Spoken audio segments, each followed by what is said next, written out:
If you want a more kid-friendly name for these things, I guess you could call them like Ultimate Keto Chocolate Cream Cheesecake Bars or something like that. Make up your own name.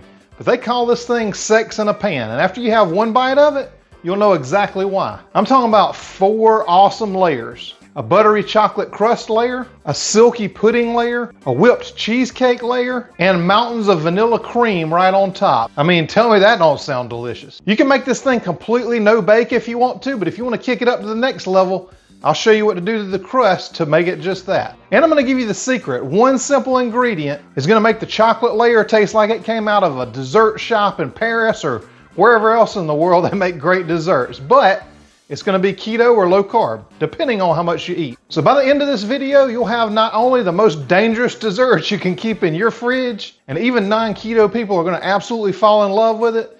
And after they eat it, I'd suggest tell them, hey, this is a low carb dessert. You might just get them rethinking the whole concept of low carb eating and how it can be good for you and delicious at the same time. So let's get into how to make this sex in a pan. And trust me, you're going to want to lick the spoon. Stick around.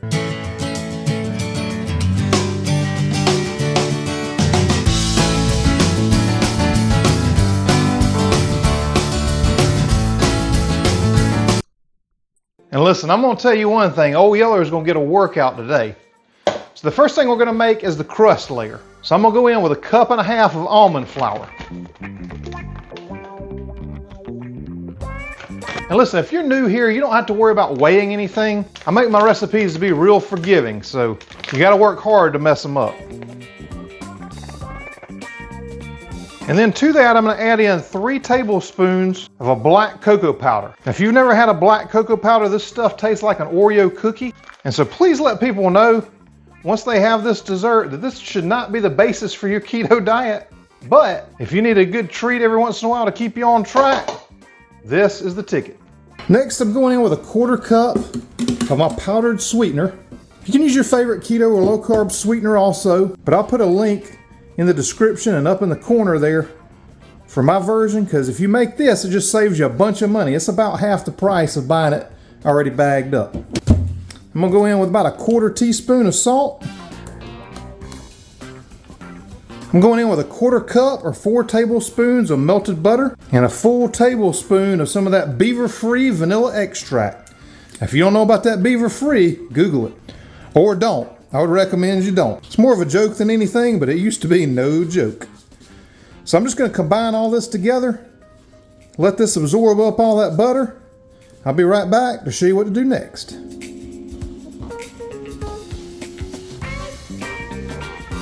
So now that this is well combined, I'm just going to put it into this 8x8 silicone baking pan and just give it a good press down.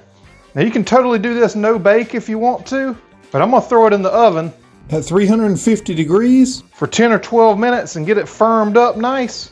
And I'll be back to show you what it looks like next. While that's baking, I'm going to bloom my gelatin. So I'm going to take 1/4 cup of heavy cream and just put that in a container. Then I'm going to take 1.5 teaspoons of beef gelatin and sprinkle right over the top to start blooming this. So this is going to solidify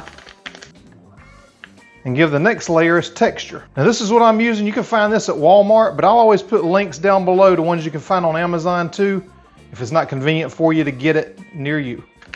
Just gonna give this a little stir, get it combined a little bit.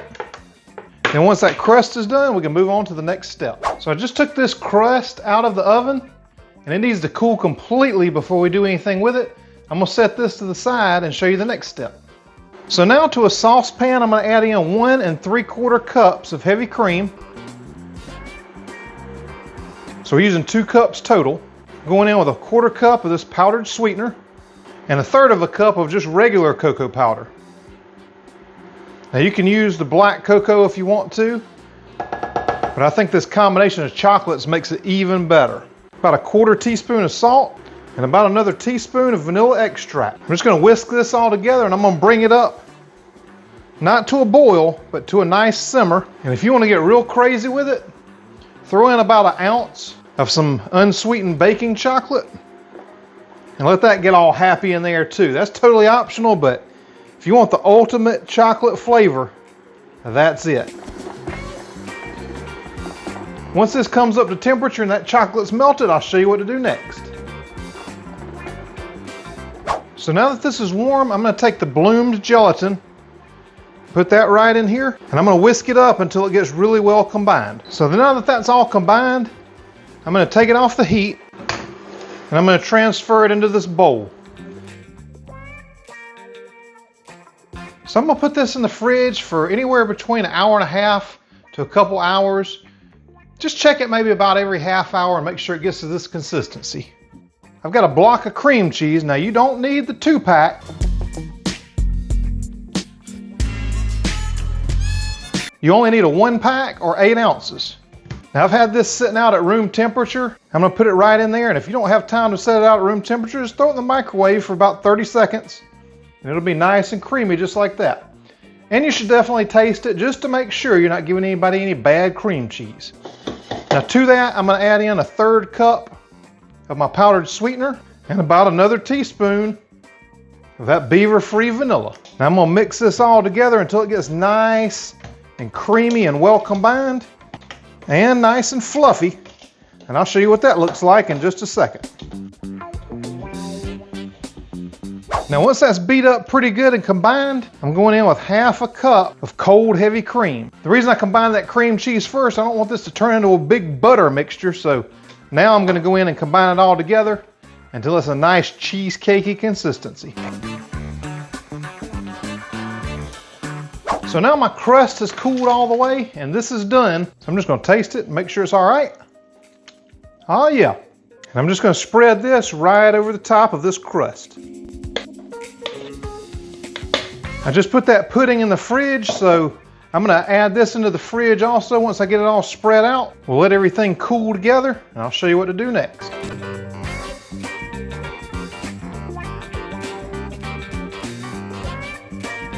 So this is the consistency you want right here. You want it to still be spreadable, but set up a good bit. You could go even a little further, but it'll keep setting up once you refrigerate it. So we'll take this out of the fridge.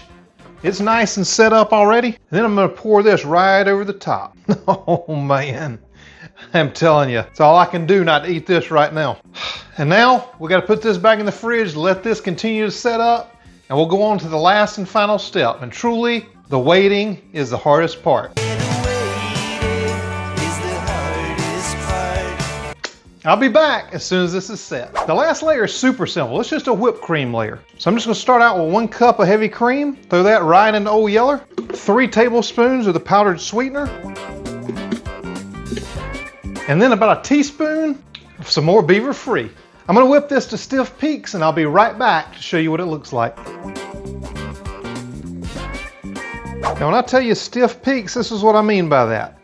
It should stand up on its own just like that. You go any further and you might end up with butter. So unless you want a buttery topping, I wouldn't recommend going past this. Now this is perfectly set up. I'm just gonna put this whipped cream layer right on top and spread this out nice.